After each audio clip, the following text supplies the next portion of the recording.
Página 13 de 180. Breve historia del neoliberalismo, David W. Harvey, 2005. Capítulo 1. La libertad no es más que una palabra. 1.2. ¿Por qué el giro neoliberal? La reestructuración de las formas estatales y de las relaciones internacionales después de la Segunda Guerra Mundial, estaba concebida para prevenir un regreso a las catastróficas condiciones que habían amenazado como nunca antes el orden capitalista en la Gran Depresión de la década de 1930.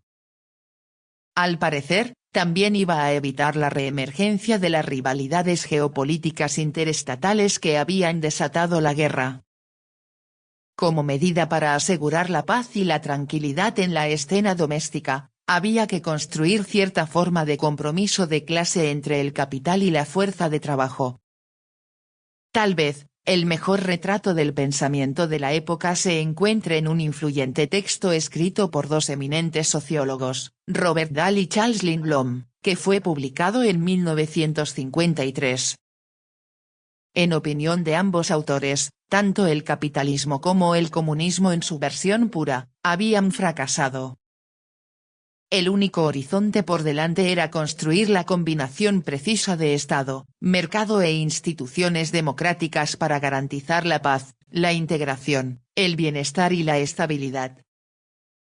En el plano internacional, un nuevo orden mundial era erigido a través de los acuerdos de Bretton Woods, y se crearon diversas instituciones como la Organización de las Naciones Unidas, el Banco Mundial, el Fondo Monetario Internacional y el Banco de Pagos Internacionales de Basilea, que tenían como finalidad contribuir a la estabilización de las relaciones internacionales. Los acuerdos de Bretton Woods son las resoluciones de la Conferencia Monetaria y Financiera de las Naciones Unidas, realizada en el complejo hotelero de Bretton Woods, Nueva Hampshire, entre el 1 y el 22 de julio de 1944, donde se establecieron las reglas para las relaciones comerciales y financieras entre los países más industrializados del mundo. En él se decidió la creación del Banco Mundial, BM, y del Fondo Monetario Internacional, FMI, y el uso del dólar como moneda internacional. Esas organizaciones se volvieron operacionales en 1946. Fuente: Wikipedia. Asimismo, se incentivó el libre comercio de bienes mediante un sistema de tipos de cambio fijos, sujeto a la convertibilidad del dólar estadounidense en oro a un precio fijo. Los tipos de cambio fijos eran incompatibles con la libertad de los flujos de capital que tenían que ser controlados, pero Estados Unidos tenía que permitir la libre circulación del dólar más allá de sus fronteras si el dólar iba a funcionar como moneda de reserva global. Este sistema existió bajo el paraguas protector de la potencia militar de Estados Unidos. Únicamente la Unión Soviética y la Guerra Fría imponían un límite a su alcance global. Después de la Segunda Guerra Mundial, en Europa emergieron una variedad de estados socialdemócratas, demócrata cristianos y dirigistas. Estados Unidos, por su parte, se inclinó hacia una forma estatal demócrata liberal y Japón, bajo la atenta supervisión de Estados Unidos, cimentó un aparato estatal en teoría democrático pero en la práctica sumamente burocrático facultado para supervisar la reconstrucción del país. Todas estas formas estatales diversas tenían en común la aceptación de que el Estado debía concentrar su atención en el pleno empleo, en el crecimiento económico y en el bienestar de los ciudadanos, y que el poder estatal debía desplegarse libremente junto a los procesos del mercado o, si fuera necesario, interviniendo en él o incluso sustituyéndole, para alcanzar esos objetivos. Las políticas presupuestarias y monetarias generalmente llamadas keynesianas fueron ampliamente aplicadas para amortiguar los ciclos económicos y asegurar un práctico pleno empleo. Por regla general, se defendía un compromiso de clase entre el capital y la fuerza de trabajo como garante fundamental de la paz y de la tranquilidad en el ámbito doméstico. Los estados intervinieron de manera activa en la política industrial y se implicaron en la fijación de fórmulas establecidas de salario social, diseñando una variedad de sistemas de protección, asistencia sanitaria y educación, entre otros. Actualmente es habitual referirse a esta organización político-económica como liberalismo embridado o regulado para señalar el modo en que los procesos del mercado así como las actividades empresariales y corporativas, se encontraban cercadas por una red de constreñimientos sociales y políticos y por un entorno regulador que en ocasiones restringían, pero en otras instancias señalaban la estrategia económica e industrial. Se recurría con frecuencia, por ejemplo, en Gran Bretaña, Francia e Italia, a la planificación estatal y en algunas instancias a la propiedad pública de sectores clave de la economía, como el carbón, el acero o la industria automovilística. El proyecto neoliberal consiste en desembridar al capital de estos constreñimientos. TV escribe. El rico procura que el Estado no se entrometa, para poder privatizar y manejar la economía a su antojo, olvidándose del bienestar social, porque no es responsabilidad del empresario que los obreros tengan seguridad social, al contrario, quiere pagar lo menos posible en salarios e impuestos, y además, influir en la política para obtener privilegios, concesiones, libertinaje. El autor escribe. El liberalismo regulado generó altas tasas de crecimiento económico en los países del capitalismo avanzado durante las décadas de 1950 y 1960, 17. En cierta medida esto dependió de la dadivosidad de Estados Unidos al estar dispuesto a asumir déficit con el resto del mundo y absorber cualquier producto excedente dentro de sus fronteras. Este sistema reportó beneficios como la expansión de los mercados de exportación, de manera más evidente para Japón, pero también de manera desigual al conjunto de América Latina y a algunos otros países del sureste asiático, pero las tentativas de exportar desarrollo a gran parte del resto del mundo, se vieron en buena medida encalladas. En la mayor parte del tercer mundo, particularmente en África, el liberalismo regulado continuó siendo un sueño imposible. La deriva subsiguiente hacia la neoliberalización después de 1980 no conllevó ningún cambio material significativo en su empobrecida condición. En los países del capitalismo avanzado, el mantenimiento de una política redistributiva, que incluía la integración política en alguna medida del poder sindical obrero y el apoyo a la negociación colectiva, de controles sobre la libre circulación del capital, en particular cierto grado de represión financiera a través de controles del capital, de un abultado gasto público y la instauración estatal del sistema de bienestar, de activas intervenciones estatales en la economía y cierto grado de planificación del desarrollo, fueron de la mano con tasas de crecimiento relativamente altas. El ciclo económico era controlado de manera satisfactoria mediante la aplicación de políticas fiscales y monetarias keynesianas. Las actividades de este Estado intervencionista sirvieron para promocionar una economía social y moral, en ocasiones apoyada por un fuerte sentido de identidad nacional. En efecto, el Estado se convirtió en un campo de fuerzas que internalizó las relaciones de clase. Instituciones obreras como los sindicatos de trabajadores y los partidos políticos de izquierda tuvieron una influencia muy real dentro del aparato estatal.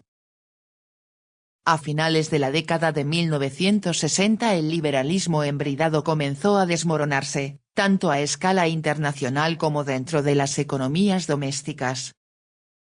En todas partes se hacían evidentes los signos de una grave crisis de acumulación de capital. 18. Para el marxismo, la acumulación capitalista conduce, a su vez, a los fenómenos de la concentración y la centralización del capital. Entendiendo al trabajo como única fuente de valor, necesariamente la acumulación de capital implica una reducción consecuente de la tasa de ganancia en cada ciclo, y con ella la necesidad de una mayor plusvalía, que reduciría en cada ciclo la participación de los asalariados, con lo que una depauperación creciente e irreversible de las masas trabajadoras sería paralela al proceso de acumulación capitalista e implicaría una crisis estructural del capitalismo. El crecimiento tanto del desempleo como de la inflación se disparó por doquier, anunciando la entrada en una fase de estanflación global que se prolongó durante la mayor parte de la década de 1970. La caída de los ingresos tributarios y el aumento de los gastos sociales provocaron crisis fiscales en varios estados. Gran Bretaña, por ejemplo, tuvo que ser rescatada por el FMI en la crisis de 1975-1976. Las políticas keynesianas habían dejado de funcionar. Ya antes de la guerra árabe-israelí y del embargo de petróleo impuesto por la OPEP en 1973, el sistema de tipos de cambio fijos respaldado por las reservas de oro establecido en Bretton Woods, 19, se había ido al traste. La porosidad de las fronteras estatales respecto a los flujos de capital dificultó el funcionamiento del sistema de tipos de cambio fijos. Los dólares estadounidenses regaban el mundo y habían escapado al control de Estados Unidos al ser depositados en bancos europeos. Así pues, en 1971 se produjo el abandono de los tipos de cambio fijos. El oro no podía seguir funcionando como la base metálica de la divisa internacional, se permitió que los tipos de cambio fluctuaran y los esfuerzos por controlar esta fluctuación fueron abandonados enseguida. A todas luces, el liberalismo embridado que había rendido elevadas tasas de crecimiento, al menos a los países capitalistas avanzados, después de 1945 se encontraba exhausto y había dejado de funcionar. Si quería salirse de la crisis hacía falta alguna alternativa. Una respuesta consistía en intensificar el control estatal y la regulación de la economía a través de estrategias corporativistas, incluyendo, de ser necesario, la frustración de las aspiraciones de los trabajadores y de los movimientos populares a través de medidas de austeridad, políticas de ingresos, e incluso del control de precios y salarios. Esta respuesta era alentada por diversos partidos socialistas y comunistas en Europa, que depositaron sus esperanzas en experimentos innovadores en las formas de gobierno visibles en algunos lugares, como la Bolonia Roja controlada por los comunistas en Italia, la transformación revolucionaria en Portugal al calor de la caída del fascismo, el giro hacia un socialismo de mercado más abierto y las ideas del eurocomunismo, en particular en Italia, bajo el liderazgo de Berlinguer, y en España, bajo la influencia de Carrillo, o la expansión de la fuerte tradición socialdemócrata del estado del bienestar en los países escandinavos. La izquierda congregó un considerable poder popular detrás de estos programas, rozando el poder en Italia y ganándolo de hecho en Portugal, Francia, España y Gran Bretaña, sin dejar de conservar su poder en la península escandinava. Incluso en Estados Unidos, a principios de la década de 1970, el Congreso controlado por el Partido Demócrata generó un enorme aluvión de iniciativas de reforma legislativas, elevadas a rango ley por el presidente republicano Richard Nixon, que en el proceso llegó a observar que ahora todos somos keynesianos, en todo tipo de materias, desde la protección del medio ambiente hasta la seguridad y la salud en el trabajo, los derechos civiles o la protección de los consumidores. 20. Pero la izquierda no fue mucho más allá de las tradicionales soluciones socialdemócratas y corporativistas, si bien, a mediados de la década de 1970, estas se habían revelado incompatibles con las exigencias de la acumulación de capital. Esto desencadenó una polarización del debate entre quienes se alineaban a favor de la socialdemocracia y de la planificación central, y que cuando alcanzaron el poder, como en el caso del Partido Laborista británico, a menudo acabaron tratando de doblegar las aspiraciones de sus propios votantes apoyándose, por regla general, en argumentos pragmáticos, por un lado, y los intereses de todos aquellos comprometidos con la liberación del poder financiero y de las corporaciones, y el restablecimiento de las libertades de mercado, por otro. A mediados de la década de 1970, los intereses de este último grupo comenzaron a cobrar mayor influencia. Pero ¿cómo eran las condiciones para que la reanudación de la activa acumulación de capital pudiera ser restaurada? ¿Cómo y por qué el neoliberalismo emergió victorioso como la única respuesta a esta cuestión es el quid del problema que debemos resolver? Desde una mirada retrospectiva puede parecer como si la respuesta fuese tan obvia como inevitable, pero, al mismo tiempo, pienso que es justo decir que nadie supo o comprendió con certeza qué tipo de respuesta funcionaría y cómo lo haría. El mundo capitalista fue dando tumbos hacia la respuesta que constituyó la neoliberalización a través de una serie de zigzagueos y de experimentos caóticos, que en realidad únicamente convergieron en una nueva ortodoxia gracias a la articulación de lo que llegó a ser conocido como el Consenso de Washington en la década de 1990.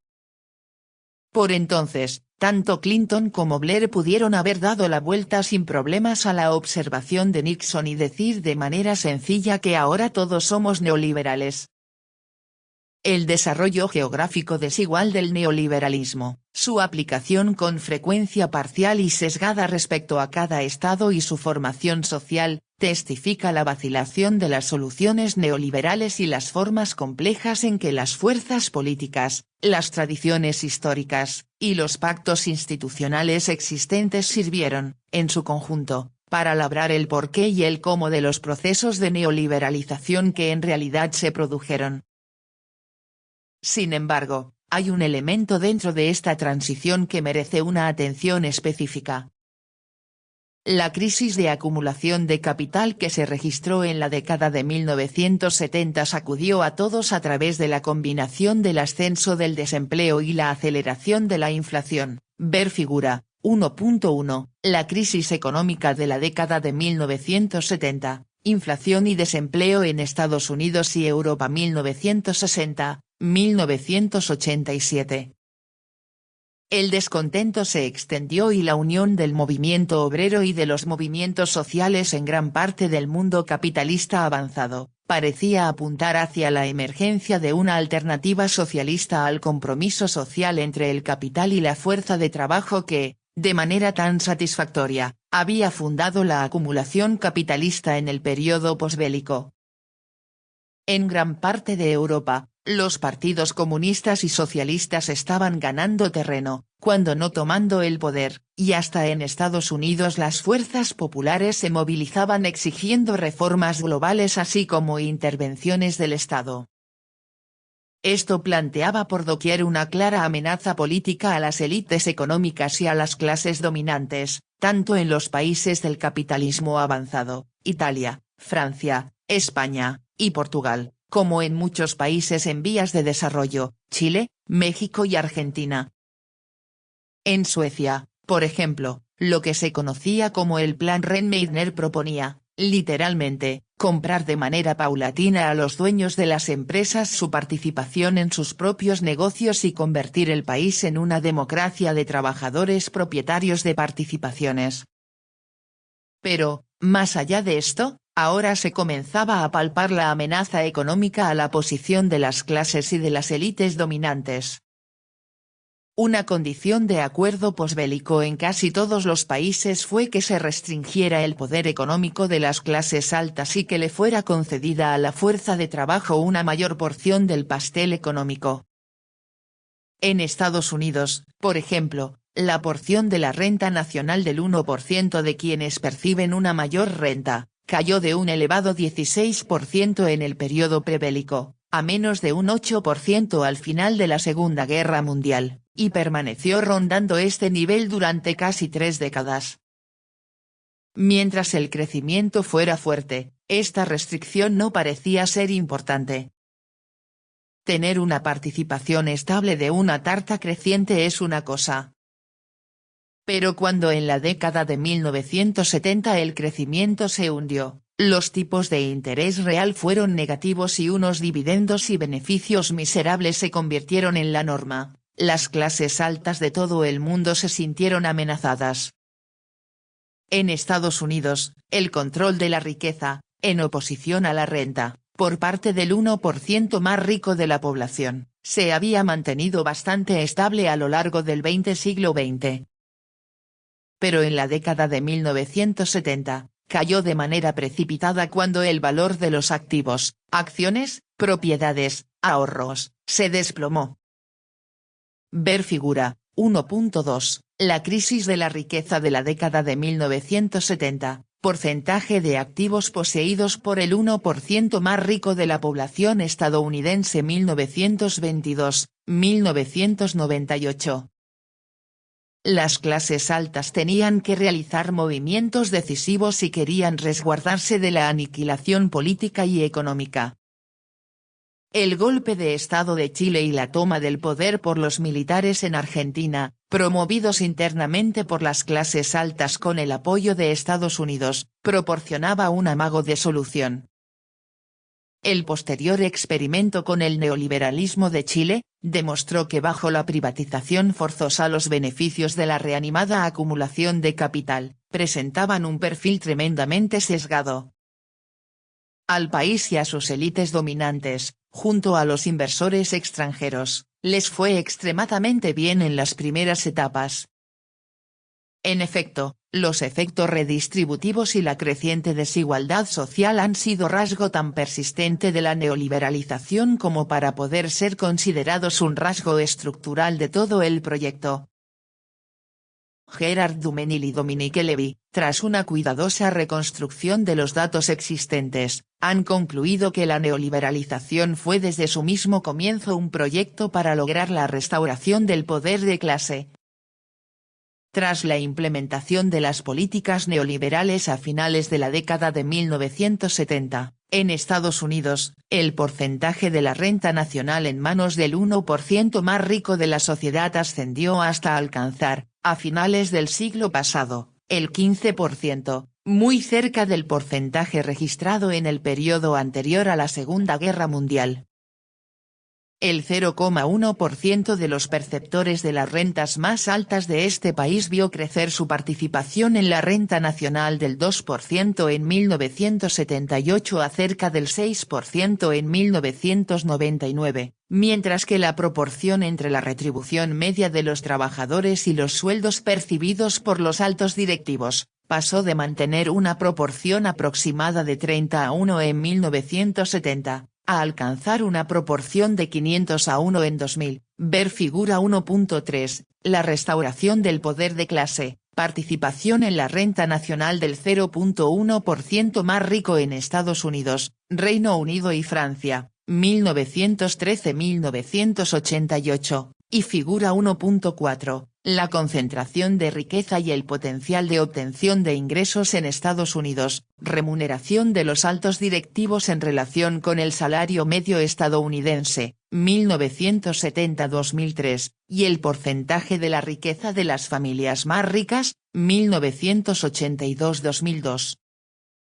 Con toda probabilidad, gracias a las reformas fiscales promovidas por el gobierno de Bush actualmente en marcha, la concentración de la renta y de la riqueza en los escalones más altos de la sociedad, seguirá su acelerado curso porque el impuesto de sucesiones, un impuesto sobre la riqueza, se está eliminando de manera gradual y la fiscalización sobre los ingresos provenientes de las inversiones y de las ganancias de capital se está disminuyendo, mientras se mantienen los impuestos sobre los sueldos y salarios. 21.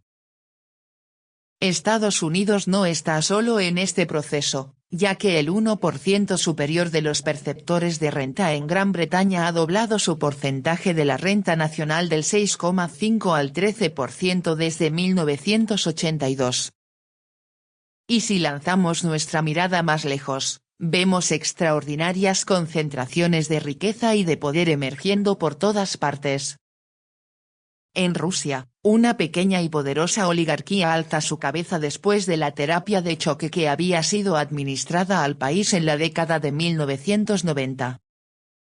La aplicación en China de las prácticas orientadas al mercado libre, ha producido un extraordinario y repentino auge de las desigualdades en la renta y en la riqueza. La ola de privatización que azotó México después de 1992, catapultó casi de la noche a la mañana a un reducido número de individuos, como Carlos Slim, a la lista de fortuna de las personas más ricas del mundo.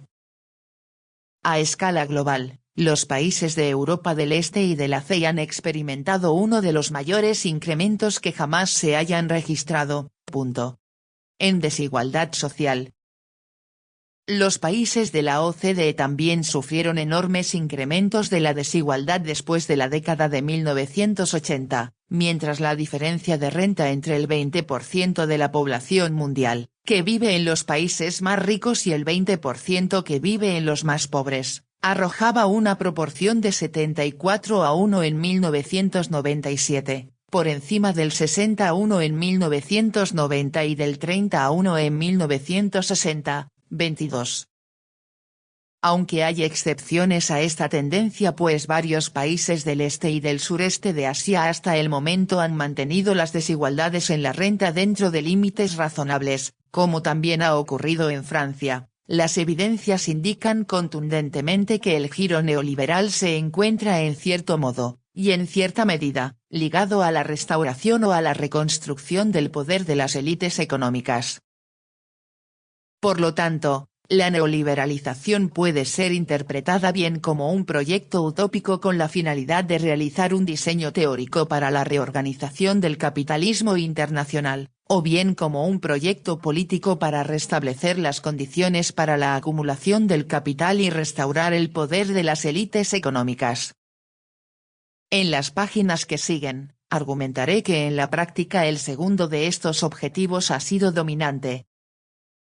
La neoliberalización no ha sido muy efectiva a la hora de revitalizar la acumulación global de capital, pero ha logrado de manera muy satisfactoria restaurar o, en algunos casos, como en Rusia o en China, crear el poder de una élite económica. En mi opinión, el utopismo teórico del argumento neoliberal ha funcionado ante todo como un sistema de justificación y de legitimación de todo lo que fuera necesario hacer para alcanzar ese objetivo. La evidencia indica, además, que cuando los principios neoliberales chocan con la necesidad de restaurar o de sostener el poder de la élite, o bien son abandonados, o bien se tergiversan tanto que acaban siendo irreconocibles. Esto no supone en absoluto negar el poder de las ideas para actuar como una fuerza de transformación histórico-geográfica.